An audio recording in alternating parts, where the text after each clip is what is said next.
The Bible says my king is the king of the Jews.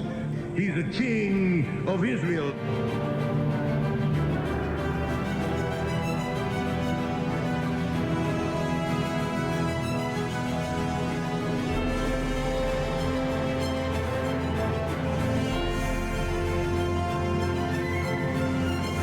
He's the king of righteousness. He's the king of the ages. He's the king of heaven. He's the king of glory. He's the king of kings. And he's the Lord of lords. That's my king.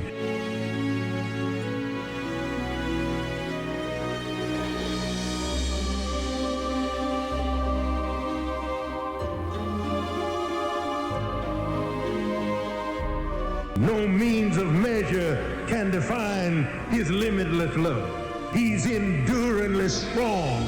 He's entirely sincere.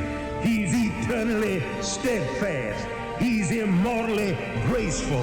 He's imperially powerful. He's impartially merciful.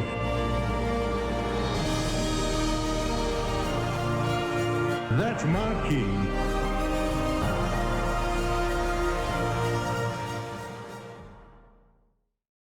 Well, good morning again, everybody. My name is Joel O'Dorman. I'm the lead pastor. Glad you are with us today, whether you are in-house or online. Thanks for allowing us to be part of your journey. Maybe you have your printed message notes and discussion guide with you because you printed it at home. You know, we're not handing out paper right now. If you don't have a physical copy, but you still want to follow along, you have that QR code up there on that page. If you go to our website, you'll find it too, but it's got a link to all that. You can have that. I know sometimes it helps just to have it physically in front of you. So if you didn't bring it physically, well, I can't help you right now, but maybe for next week, you could have it. I want to get started in the message today talking about religion. Now you may say to yourself, don't you talk about religion every Sunday? I don't mean that kind of religion. I mean the religion that makes you think everything's okay because you go through a certain set of religious activities. That kind of religion, which some have called playing church or pretending to be a Christian, that's the kind of religion that I describe and I say is the perfect insulator against the Lord. It's the perfect protection against the Holy Spirit actually getting in and doing something. Why do I say that? Because that kind of religion makes us think that everything's okay because I've gone through a certain set of actions. That because I've behaved a certain direction or a certain way, God's suddenly okay and we're great and I'm good. Even though nothing's actually changed, we're just changing the externals. The late Dr. Adrian Rogers, who was pastor of a church for decades, certainly in the 80s and 90s is when I got familiar with him, pastored a very large congregation in Tennessee. And he said on a fairly regular occasion that I fear that upwards to 80% of my congregation is unsaved. He said, in other words, I think that 80% of my congregation are going through the motions of religion but aren't actually impacted by it. That they're not actually changed from the inside out, they're just doing the outside stuff.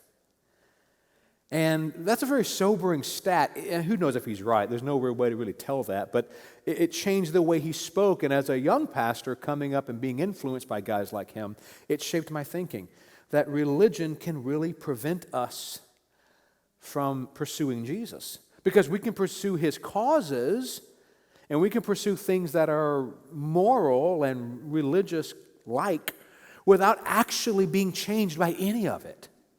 So we can actually now let our devotion to his causes exceed our devotion to him. That's a problem, because that's going to insulate us from him. It's going to actually keep us from being impacted by him because we think everything's okay. Well, that's the undercurrent of what we're talking about today as we continue our message series, Here Comes the King. This is part 2. Part 1 was the first half of the Gospel of Matthew, which we did last year in 2020. This year we're finishing that up, and we're now in message number 4 of 8 parts. And most of this second part of Matthew we're spending in the last week, the last 7 days of Jesus before the crucifixion, because that's where most of the emphasis in Matthew is leading, and there's so much bound into these last 6 or 7 days in his life. And this is one of those events. We're in Matthew 26, chapter 26, verses 1 through 13, and the message is about when Jesus was anointed. But again, that underlying current was, what are you going to do with the causes of religion?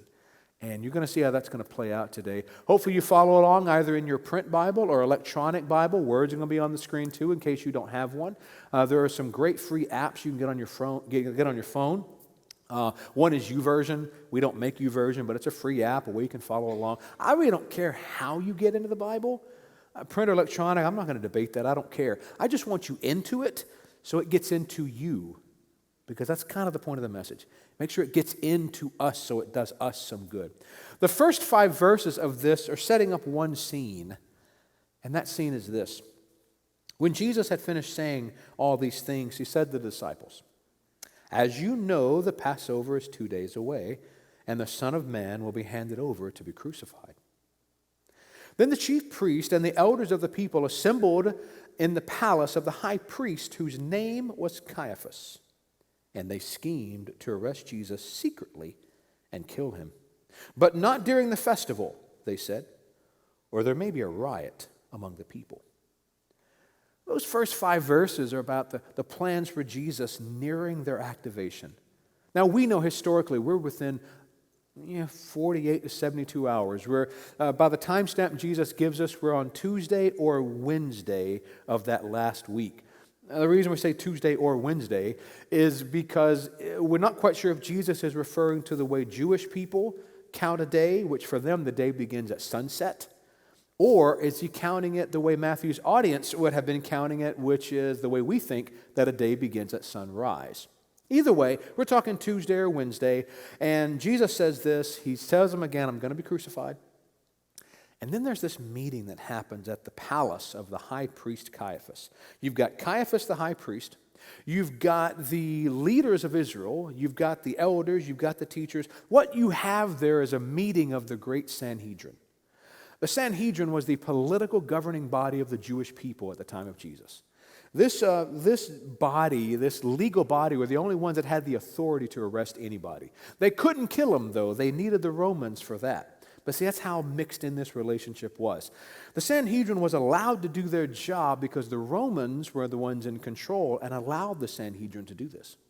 So the Sanhedrin had basically one job to do: keep the peace. That's why they're so afraid of a riot. And they say that a few times. Every now and again through Matthew's gospel, you hear the writers talk about, there might be a riot. Don't do this, there may be a riot. And we can understand why people would be afraid of a riot. Nobody wants a riot. But when you're occupied by Rome and there's a riot, that takes on a brand new timbre.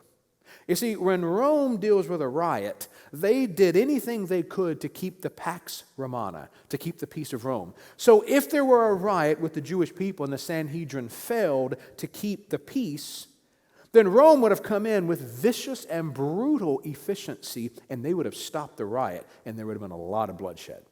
A lot. The Romans had done it before. Historically, we know that 30 years after this moment, they'll do it again. The Romans were extremely efficient at this. The last thing the Sanhedrin wanted was a riot. So what they were trying to do, their cause, as it were, what was driving them was not really a purity of their faith. What was driving them was keeping the most people alive. Because if they failed, a lot of people were going to die at the hands of the Romans. So it's pretty simple. You let one man die, or you could kill potentially tens of thousands. They're choosing one man. It's expediency, but that's their cause. Their cause is protecting the Jewish people by any means necessary, even if it means drumming up charges against an innocent man. That's their job. Keep the peace. Now that's what's happening at one house, palace. That's what's happening in one place. At a whole different place, at a house, is a very different scene that's unfolding. And this is the second scene in this passage, verses 6 through 13. It says this: "When Jesus was in Bethany in the home of Simon the leper, a woman came to him with an alabaster jar of very expensive perfume, which she poured on his head as he was reclining at the table. When the disciples saw this, they were indignant. 'Why this waste?' they asked. 'This perfume could have been sold at a high price and the money given to the poor.' Aware of this, Jesus said to them, 'Why are you bothering this woman? She has done a beautiful thing to me. The poor you will always have with you, but you will not always have me.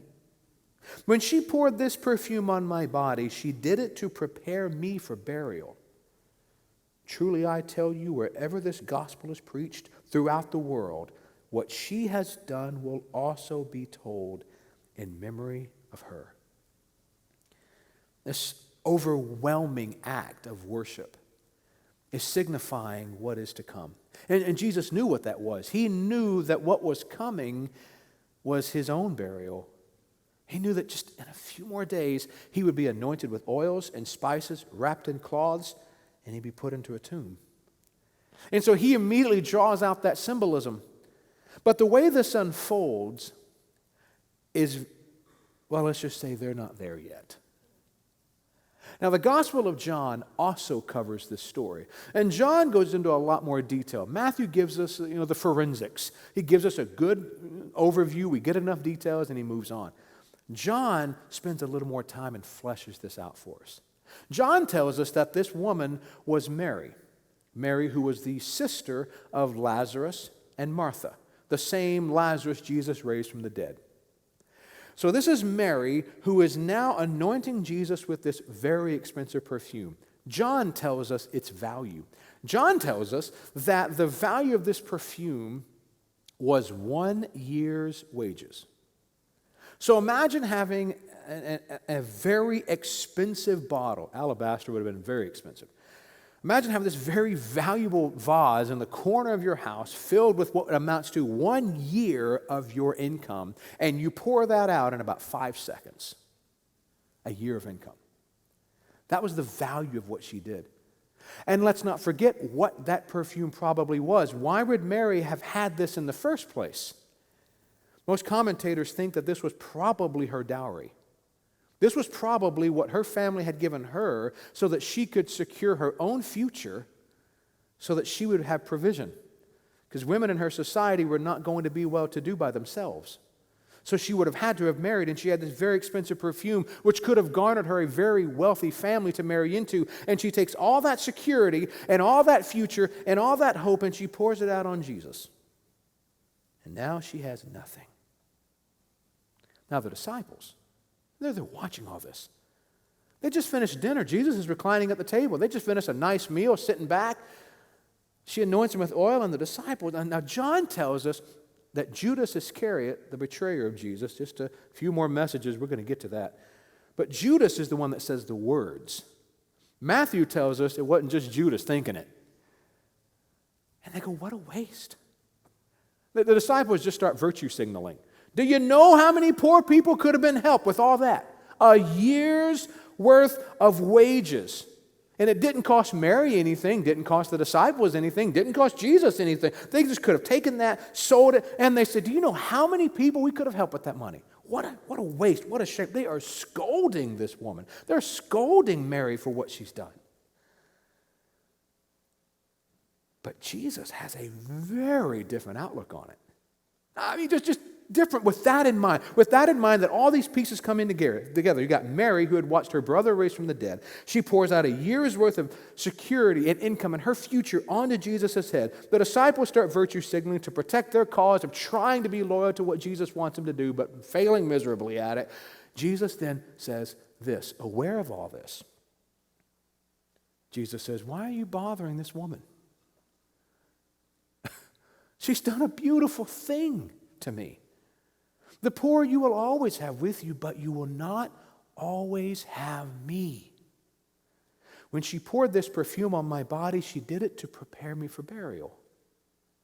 Truly, I tell you, wherever this gospel is preached throughout the world, what she has done will also be told in memory of her.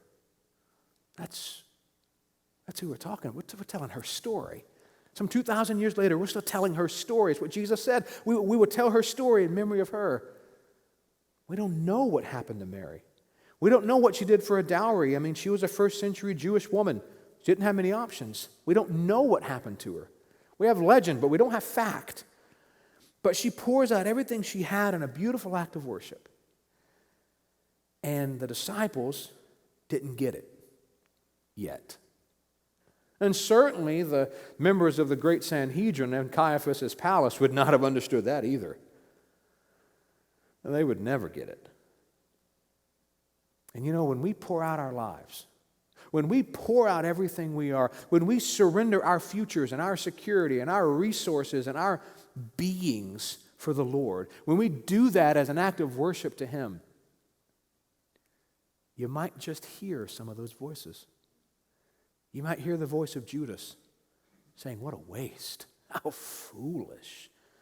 Man, you Christians are dumb. Why would you do that?" You might hear that voice.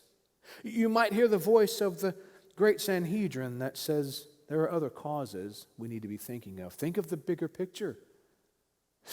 That's foolishness. Think of the greater good. See, we're going to hear both those voices when we pour ourselves out. Because even the disciples who spent all that time with Jesus, they didn't get it yet. And they were there for all of it. They were there for the resurrection of Lazarus. They were there when Jesus was talking with Mary and Martha earlier. They were there for everything, and they didn't get it. But how did Jesus view what Mary did? How does Jesus value a life poured out in worship of Him? Remember, worship is not about music or anything else. Worship is about who you love and how you live. Mary lived by just cashing in everything she had. That was it. That was her future right there. She put it totally in the hands of Jesus. And when we do that, how does Jesus view that? He views it as a beautiful act of worship. He views it as something beautiful and wonderful and worth Him and worth His attention. He says Mary is blessed by doing that. See, the great Sanhedrin had their cause: preservation. The status quo. Keep the peace. Don't mess it up. The disciples had their cause too. And their cause was trying to be about the busyness of doing what they thought Jesus wanted them to do. And neither one of them got it right.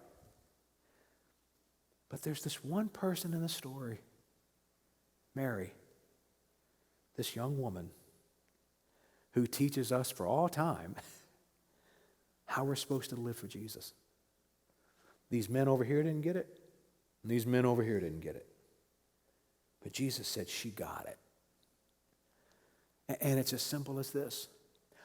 Our devotion to the Lord should always exceed our devotion to His causes. It's not that the cause is bad. One of these themes we talk about in Matthew a lot is why we do something matters. Motive matters. It's another way of saying the same thing. Our devotion to the Lord should always exceed our devotion to His causes. Jesus said this earlier in Matthew's gospel, in Matthew 13, verses 45 and 46. He says, "Again, the kingdom of heaven is like a merchant looking for fine pearls. When he found one of great value, he went away and sold everything he had and bought it." Why? Because our devotion to the Lord should always exceed our devotion to His causes. See, what can be tough for us is that we can find ourselves being like those disciples in that scene. We can find ourselves maybe even being the great Sanhedrin in that scene. And we can sometimes not understand why someone would so willingly pour out their life, why someone would so willingly give up everything they've got for Jesus. But Jesus answered that question in the Gospel of Luke. In Luke chapter 7, there's a story there in verses 36 through 50. And in your small groups this week, you're going to talk about that story. It's a beautiful story. It's another time He was anointed. And there, Jesus summarizes it this. He says this way: "Whoever's been forgiven of little loves little. But whomever has been forgiven of much loves much." I've just found the people who surrender the most to Jesus are the ones who understand that they've been forgiven of so much. They teach us a lot. Maybe that was Mary's story. We don't know her whole story. But boy, we know that Jesus said she got it. That our devotion to the Lord should always exceed our devotion to His causes. That means the invitation for us is always to pour out our lives. To pour that out. To constantly be in a place where we stop holding it back and just keep pouring our resources, our time. That we pour that out like Mary did. You know, I love my job. I think I have the greatest job in the universe. Some of you want to argue with me on that, but I disagree. I love my job. I have the greatest job. I love my job, but not because people are going to walk out there and say, "Good talk." Yeah. I love my job, but not because people are going to say, they're going to call me, pastor or reverend or doctor, depending on the formality of the situation. I love my job in spite of the fact that no matter what I decide, someone's going to hate it. I'm okay with that because I love my job. Why? I love my job because my master lets me do this. My master has formed me in my mother's womb to do this. An introvert who likes getting in front of people, that's weird. God made me this way. I'm sorry. He made me this way. I get to do this. He allows me to say yes to him. He allows me to step over that line and surrender. He gives me the opportunity to do something for him. I love what I do. And God may not have called you to vocational ministry like me, but he's called you still to pour out your life. Whatever that is you're doing, pour yourself out. Pour yourself out, your time, your energy, your resources, pour that out. Your friends and family, your neighbors, people you're going to come in contact with. So I've gotten on this like one-man mission. When I go into stores, since, we're all have to wear a mask and nobody can see your face, they can't tell if you're smiling. If you don't know, customer service is dead now. Everybody just kind of frowns at you behind their mask. I've made a point to try to be positive and energetic to the cashiers because they just kind of hear it and see it all day. But it's a way that you can pour yourself out to others. That you can brighten someone's day. Pour yourself out. Not for the cause, but for the one who gave you the cause. It doesn't mean that we don't do the causes. It means why we do it changes. Why do I want to do that? Because I want those people I come in contact with to realize they're loved by Jesus. I may not always have a chance to say that, and you may not always have a chance to say that, but we cultivate that by living our lives for him. We pour ourselves out. We're like Mary. We just keep pouring. We just keep pouring it out. We also pour ourselves out together as a congregation. And we do this together. This is something we try to model as an entire church family. And we try to pour ourselves out in multiple ways. One way is through serving. Serving is a big deal to us. And I get such a thrill out of watching people serve. And I get a thrill out of that not because they're making my life easier. What I love about it is I get to watch them fly. I get to watch them now to start growing and developing what God has put in them because I know if they learn how to serve here, they will learn how to serve there. They will learn how to serve out there when the world is watching. See, the Lord's cultivating and challenging us and always growing us. He's always developing. One example of how this serving has played out very recently and very publicly is actually in our congregation when our pastor of worship, Sam, announced his departure. We knew his final day was going to be at the end of last year. We were right in the early part of December, maybe not the first 2 weeks. And then in walks Xavier Merced, who says, hey, I know we need some help. I want to help. I want to help do the transition. And so suddenly we were able to sit back and have that conversation. And by late December, we'd gotten it all worked out to where we could have this continuity for a transitional person. That way we were able to now really begin to laser sharp focus on hiring our next director of worship. And that's only possible because he figured that out with serving and said, I want to serve.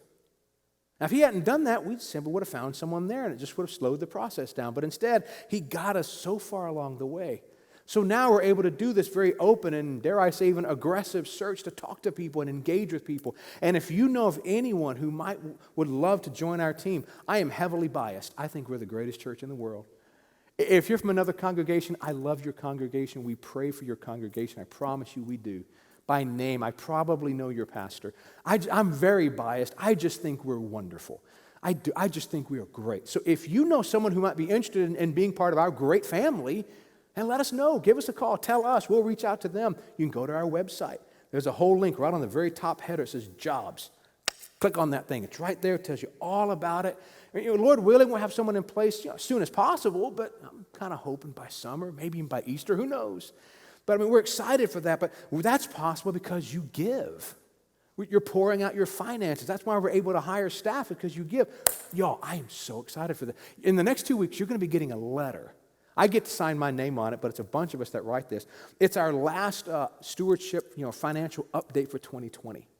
You'll get a new one in April for this year, but it finishes off last year. What God did through your pouring out is amazing. The ministry that happened in 2020, in the middle of a pandemic, financially, we had the best year we've had in a long long time. I cannot wait to tell you what God has done. But that now makes new things possible. And now, because you're funding God's vision here, there's so many things we're able to do now. And there's staffing changes we can do. And we can add to our staff team down middle ways through the year. I can't wait to tell you about it. 2 more weeks, so sorry, we got to finish the letter. But that's possible because you give. You're pouring yourself out financially. You're also pouring yourself out when you invest and invite. When you invest in your friends and family and you invite them and you say, let me pray with you. Let me pray for you. Let me walk with you through this. You may not get them all the way here first try. Fine. You're just inviting them to take one more step towards Jesus. And you're doing it. We pour ourselves out individually. We pour ourselves out together.